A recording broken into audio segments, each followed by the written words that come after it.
What do some C-clamps and a body hammer have to do with things? Let me tell you a story.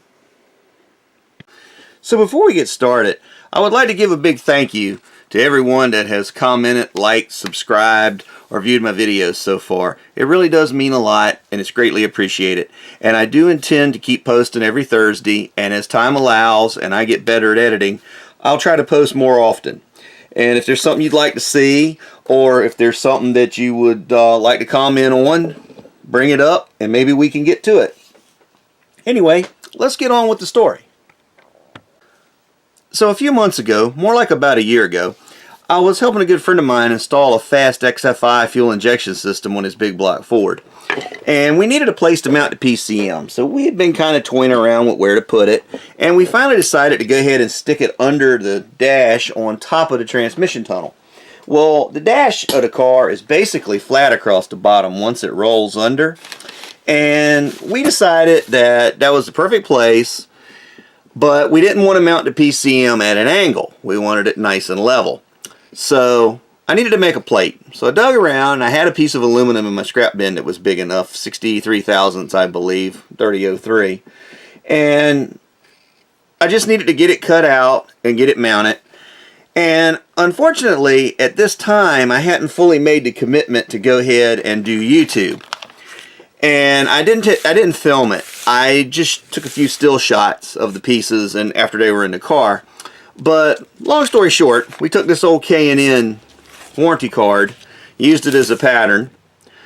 Here's the PCM footprint. I left a 1/4 inch edge around it, 2-inch rise in the back on the low part of the transmission tunnel, and a 1-inch rise in the front on the low part of the high part of the transmission tunnel. And then I put this little 1/2-inch lip around it so we'd have something to mount it with. Well, brought this on back to the shop. Didn't have a pan brake at the time, so I went ahead and bent it right over the edge of the table.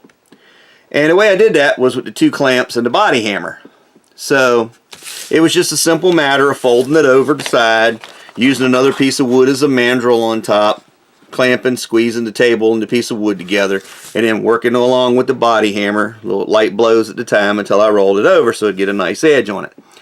Well, I rolled the 2 top edges, flipped it over, bent the 2 bottom edges, which for that I did use a 16-ounce ball peen and another piece of wood so as not to mess up the aluminum, because this little edge was so thin I was afraid it wasn't going to hold good enough traction. And I just went ahead and bent it, because I should have left it longer while I bent it and then trimmed it, but I didn't do that. You live and you learn. But this was just another example of how you could take and just apply a little bit of light metalworking knowledge and come up with a cool part. You know, confidence is inside of all of us. You just got to find the key that unlocks your confidence. And every little piece you do, and I'll speak of this regularly while I'm shooting these videos, every time you do something, you gain a little more confidence. Each task you perform, whether you got a $1 million tool or you got 2 clamps and a piece of wood and a hammer, every time you do something, you learn a little bit. You get a little better, and you go, hey, doing this here that I was thinking about doing before doesn't seem so hard. And then maybe you can go ahead and do it to it. But anyway, I wasn't filming at the time. I took some still shots, and I'd like to give you a little more in this video than just a thank you. So I'm going to put these still shots together, and I'll do a little voiceover about each one of them. I hope you enjoy it. It's nothing big, but it is a neat little part, and it shows you how something simple that you can do pretty quick with a piece of paper, a pencil, measuring tape, basic stuff any of us pretty much have around, can make a really nice looking piece of a car. So here's the finished bracket as soon as we took it off of the bench, all bent, polished up, and ready to go to paint. And you can see the trimmed off access sitting next to it. In this shot, I've painted the bracket and I had the PCM mounted ready to go in the car. The holes have been drilled. You just can't see them in this shot.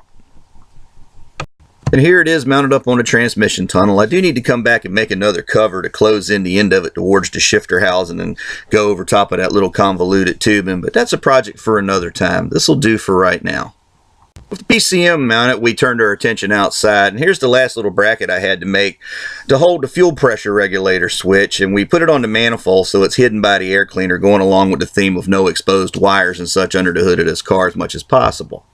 And up next, we have the last few shots of the series showing the number 6 fuel lines running from the regulator up to the fuel pressure switch and then into the throttle body itself. Thanks again for your support. Please don't forget to like, comment, or subscribe below, and we'll see you next time.